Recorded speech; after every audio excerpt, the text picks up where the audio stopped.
Hello. Basa po tayo ulit. Mateo, chapter 10. This is the last part of Matthew chapter 10. Verse 34 to what? To 42. Verse 34 to 42. Tapos tomorrow, or sa mga susunod na upload, Matthew chapter 11 naman. Nandun na yung Matthew chapter 11 verse 28, 29, 30. Okay, mababasa ko din siya sa Tagalog for the very first time. But anyways, huwag na natin patagalin to. Let's go ahead. Read. Verse 34. Huwag ninyong isipin, is there a title here? There's no title. 34. Huwag ninyong isipin na naparito ako para maghatid ng kapayapaan sa lupa. Hindi ako naparito para magkaroon ng kapayapaan, kundi hidwaan. Division, not peace. Father God, our Lord Jesus Christ didn't came here for peace and to cause division. Yes, division. To separate the sheep from the goats. Because the sheep will be raised into heaven, but the goats will be cast down to hell. You need to know that. You need to hear that. Alright, 35. Dahil sa akin, kakalabanin ng anak na lalaki ang kanyang ama, ng anak na babae ang kanyang ina, at ng manugang na babae ang kanyang biyanang babae. Let me just explain that. Because baka isipin nyo, teka muna, bakit ganun? Ba't maglalaban-laban? But why is there an argument or probably a division inside the family? Those who have heard the word of God and then believe, they might have a different faith from their loved ones. Because they love them, and they got saved by God, and they want to share the gospel towards their family, but initially, their family might reject it on the get-go. Kasi, teka muna, hindi kasi baka sinasabi mo lang yan. You're not pretty sure. So, that's the reason why we need to be Christ-like, or that's the reason why follow me, or we need to pick up our cross. Because some can fake it. Saved na ako because of our Lord, because of Jesus Christ. Kasi sabi sa akin nung pastor, nung nagpipreach, si Jesus Christ ang tanging tagapagligtas. Tapos, ginagawa mo naman lahat ng kasalanan na ginagawa mo before. Tapos nag-i-enjoy ka pa. Hindi, paid na yan ni Lord eh. Ginawa mo na siyang license to sin. Paano maniniwala yung mother or father mo believing on a different religion? So, your relationship with God will be your witness, or will be your proof that you have faith. But it doesn't mean that the fruits that you will bear is a reason or a part of the reason of your salvation or of you being saved. No, that's the fruit of you being saved. And that has nothing to do with your salvation, because the salvation that you've received will only be coming from God. Sa Kanya lang manggagaling. So, initially, there will be a separation. Because hindi agad mag-a-agree yung pamilya mo na nasanay sa makamundong bagay. Tapos ikaw, nag-start ka pa lang to walk with God. We are now born again, who believe in our Lord Jesus Christ. But remember this, when we were born initially from our mother's womb, we cannot walk, we cannot stand, we cannot talk. We cannot construct a sentence or intelligible sentence, probably yada yada, baba baba. But we are not understandable in the initial state after we're born. But we've learned, same as being born again through the blood of our Lord Jesus Christ, being baptized by His blood. We are a new creature. It doesn't mean that pagkatapos mong i-accept ang Panginoon natin, na siya lang yung nag-iisang tagapagligtas natin at wala tayong magagawa para iligtas yung sarili natin. And you truly believe, sincerely believing, you will not be walking perfectly as our Lord Jesus Christ walked here on earth. But because you're going to get to know Him, because you're going to be in love with God. See, binigyan ka ng eternal life na sobrang importante. It's like, for the sake of imagery, or at least analogy, if someone gave you $100 billion that you don't know suddenly drop $100 billion in front of you from a person that you don't know, pag ako tinanong nyo, this is going to be the first step that I'm going to do. I will get to know him and I will ask him why. I will ask him why. Why did you do it to me? Why have you done it for me? What did I do to deserve this kind of blessing? And I just put a number for the analogy or for the example to show you how great is the blessings and gift that we've received from God. $100 billion, you cannot spend it in your lifetime. Mahirapan ka nun. Baka maging obese ka nun pagka inubos mo yun sa food. Baka mas ikabilis pa ng buhay mo yun. Yes, it's too many. The example is too many. But bakit ginawa ko yung example na yun? Ba't yun yung sinabi ko na example? Ba't yun yung ginamit ko na example? I want to show you how great the gift of God is. Because if $100 billion is too precious and valuable for you already, kung sa tingin mo sobrang laki na nun, sobrang laking blessings na nun, what more the gift of eternal life with God? Nawala yung mga negative things na pinagdaanan mo sa mundo. Depression, anxiety, stress, anger, hatred, envy, jealousy, sorrow, weeping, crying out loud, bawling your eyes out. As in, tagalagang hagulgul yung iyak mo because of the pain that you've gone through. Yung mga yon, di mo madadala yun sa langit kasi tatanggalin ng Panginoon yon. Kasi yung mga bagay na yon, sa impyerno yon.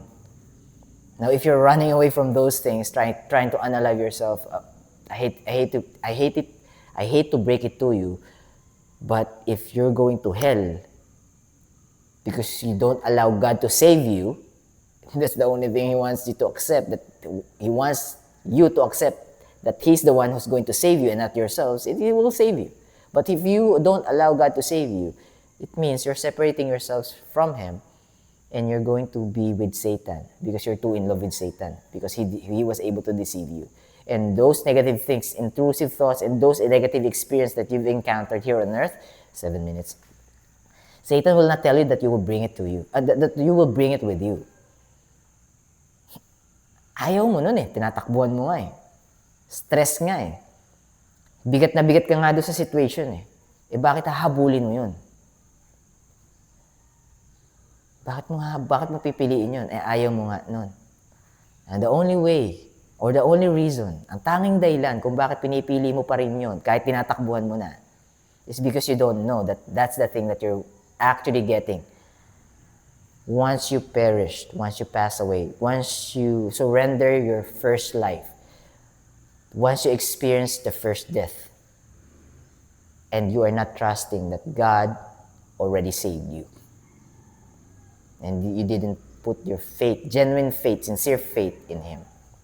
So again, kaya ako nasabi yun, nasa verse 35 pa lang tayo. Because the reason why I've shared that, or explained that a bit, is because that's too important. Hindi yun sinasabi ng Panginoon para mag-away yung magpamilya. No. Those who will be hearing the Word of God, and understand it and accepted it, those were lost sheep that was able to find the flock of the sheep and was able to go back home and has been found. So, nung tinanggap niya yun, okay, yung pala yung gospel ni Lord, yung pala yung good news niya. Hindi ko na-gets yun dati. I was able to hear it, but I wasn't able to understand it fully. But now, grabe, nagre-rest na ako, nagre-rely na ako sa Kanya ngayon because it is now become easier for me. Kasi hindi ko pala kailangan pagtrabahuhan at maging worthy sa eternal life. Ang kailangan ko lang pala is tanggapin na may magbibigay sa akin ng eternal life. And then I will get to know Him more. Because sabi ko nga, 100 billion binigyan ka, kikilalanin mo yun. Posible kilalanin mo, ano yung mga gusto mong bagay? Ano yung mga ayaw mo? Kasi tatry mo siyang Sige, pwede ba tayo magkaroon ng relationship? Pwede ba tayo maging friends? Ano pa yung mga ayaw mo? Ayokong gawin yung mga ayaw mo eh. The Holy Spirit will be dwelling inside of us. And the Holy Spirit is our witness and our seal. He's our protector, our guardian. He will convict us. So, we will not become sinless. Hindi tayo magiging perfecto na wala ng kasalanan. Madadapa tayo, nakasulat. Romans chapter 3, verse 23. All have fallen short of the glory of God and will keep falling short. And God knows about it. That's the reason why. That's the main reason He sent His Son, our Lord Jesus Christ.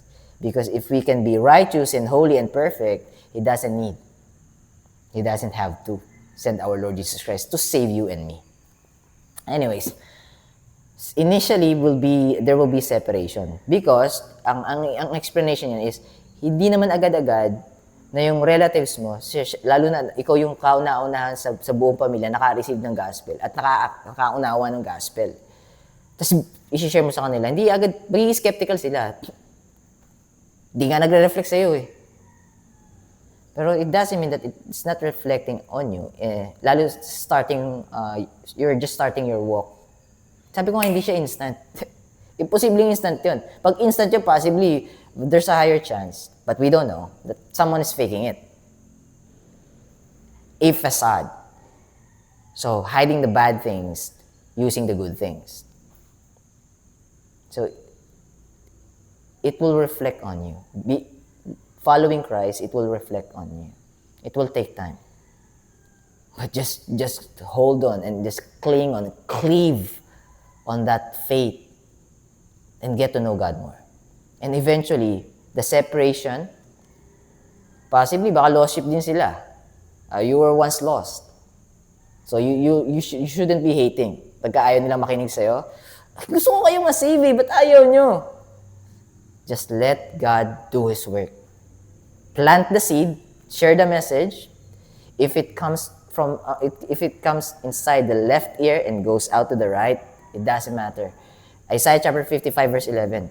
The word of God will never return to Him in vain. Every word, His word will always have a purpose. Maybe you're just planting a seed and other people will water it down. Or will water it up so it could grow up. Then they will be able to accept your faith as well. And you'll be sharing the same faith afterwards. Let me just continue reading. 12 minutes na. Napahaba ako, sorry. Medyo importante kasi 35, verse 35. 36. Ang magiging kaaway ng isang tao ay sarili niyang sambayanan. Initially. But, bearer of the bad news again, we don't know who's goats, we don't know who's sheep. Sabihin ko na. Ayoko magsinungaling sa inyo eh. I cannot lie. I don't want to as well. Pag yung part ng family is part of the goat, kahit anong paliwanag mo, hindi maririnig. Nakakalungkot. Because you know that goats will be cast down to hell. So if you really love them that much, you need to show them that God transformed you. Because that's the only way. That's the only language that they could understand. If you've been transformed, probably something will hit inside of them. Something will hit them. Teka muna, baka mali yung belief ko, baka tama si anak, baka tama si kapatid. Let yourself be a mirror of Christ so they can see Christ in you. Alright, let me just continue reading. Verse 37, ang nagmamahal sa kanyang mga magulang na higit sa akin ay hindi karapat-dapat na maging alagad ko. My disciples. Why? Because you're worshiping your parents, you're worshiping your brothers, your sisters. If you have a family, your own family, you're worshiping your wife, you're worshiping your sons over me. You don't deserve to be my disciple. Because sabi ni Lord, nung tinanong siya ng Pharisees, sige nga, sagutin mo nga itong tanong na to. Ano yung pinaka-importanting commandment ng Panginoong Diyos? Kung talaga nang galing ka sa Diyos. That's easy, sabi ng Panginoon. That's simple. Love the Lord your God with all your heart, with all your soul, with all your mind, with all your strength. And the second is like it. Love your neighbor as yourself. Doon pangalawa yung love one another as you love yourself. Love another being as you love yourself. Pangalawa yun sa commandment. But the first one is to love your God. Love the Lord your God. Meaning, kaya niya, ang ibig sabihin nun, kaya yun yung commandment niya is because you have to learn from me first how to love. Because I'm the embodiment of love. I am love. How can you love someone else if you don't know me? You have to learn how to love someone else from me. So kung mas mahal mo ang magulang mo, you don't know what love is. Probably because you're receiving worldly things. Kaya mo nasasabi yon. Or you're sustaining or you're satisfying your flesh initially. So just check your heart. What's your heart posture? What's your heart telling you? Are you loving a man more than me?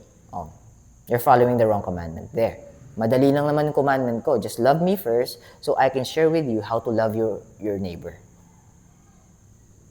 Ganun lang naman yun kasimple. Kaya sinasabi rito ng Panginoon, kung mahal mo yung magulang mo, kung mas mahal mo yung magulang mo, mas mahal mo yung kapatid mo, mas mahal mo yung asawa mo, mas mahal mo yung kaibigan mo, mas mahal mo yung anak mo, mas mahal mo yung pera, mas mahal mo yung mga material na bagay kaysa sa akin, you're not part of the sheep. You're part of the goats. Yun yung gusto sabihin ng Panginoon doon. Now, let me just continue reading. Medyo stretch na natin to. Kaso may lakad ako ng 8:30. Kailangan ko na magbihis. Lapit naman na ta. Verse 37, ulitin ko lang. Ang nagmamahal sa kanyang mga magulang ng higit sa akin ay hindi karapat-dapat na maging alagad ko, at ang nagmamahal sa kanyang anak ng higit sa akin ay hindi karapat-dapat na maging alagad ko. 38, ang sino mang hindi nagpapasan ng kanyang krus at sumusunod sa akin ay hindi karapat-dapat na maging alagad ko. That has a deeper meaning. When God call you by your name and not by your sins, because He's not looking on your sins. He wants you, not your sins. He's going to wash your sins away from you because He wants you. He wants to be with you. Ngayon, sinasabi dito sa verse, ang hindi magpasa ng krus, bearing our cross. What does it mean? It means to deny our flesh. Ibig sabihin, there will be a spiritual war and war of flesh and spirit inside of us because the spirit is now dwelling inside of us, fighting our flesh. So initially, the flesh will try to do everything that he could to negate or reject all the Spirit's works and action inside of you.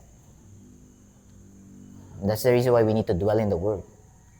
Dwell in the Word, or different W's. Or dwell in the Word, not in the world. Because the Word is temporary. It will not last long. Give you 50 years, masaya ka na, but it will end. Kaya lang wala na tumatagal ng 150 years today. No one. Siguro 110, not recorded probably, or not popular. Baka meron, sa saan man sulok ng mundo, baka meron tao na 110 years old na. But 150 years old, I think there's no one living close to 150 years old. So what am I saying? Temporary tong world. Masyado tayo nakatuon yung pansin natin sa mundo eh. And I know a lot of people, at least 99% of the people that I know personally. Alright, let me lower it down. Probably 95% of the people that I know is chasing the world, but not God. So God is telling here that you need to deny your flesh. I know it's hard. It's going to be hard, but you don't have to worry. You've got my word. Dwell in my word, and I will guide you. Follow me. My sheep hear my voice, and I know them, and they follow me. It has a deeper meaning. Ibe-breakdown natin yan sooner or later.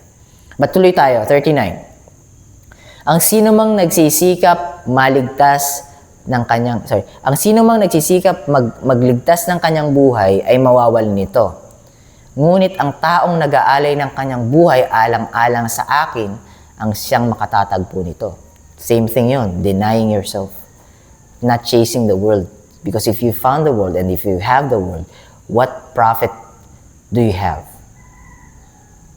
if it's going to pass away? It will be worthless at the end of your life. Alright, but eternal life will be will be the best thing that we could ever have. Alright. Hanggang ano ba to? Ay, sumobra na yata ako. Ano ba yung Bible read natin? 42. Okay, tatapusin pala natin to. So, verse 39. Hindi, verse 40. Konti na lang. 20 minutes. Ang tumatanggap sa inyo ay ang tumatanggap sa inyo ay tumatanggap sa akin. So, those who were going to accept you and your faith also accepted me. Ang tumatanggap sa inyo ay tumatanggap sa akin, at ang tumatanggap sa akin ay tumatanggap sa nagsugo sa akin. So who shares the same faith with you, or who accepted the faith that you have, already accepted me as well. And if they accepted me, they already accepted the God the Father who have sent me. 41. Ang sino mang tumanggap sa inyo, ang sino mang tumatanggap sa isang propeta dahil sa kanyang pagkapropeta ay makatatanggap ng gantimpalang naaayon sa isang propeta. At sino mang tumatanggap sa matuwid, sa righteous na tao dahil sa kanyang pagkamatuwid ay makatatanggap ng gantimpalang naaayon sa matuwid na tao. So everyone will receive reward according to their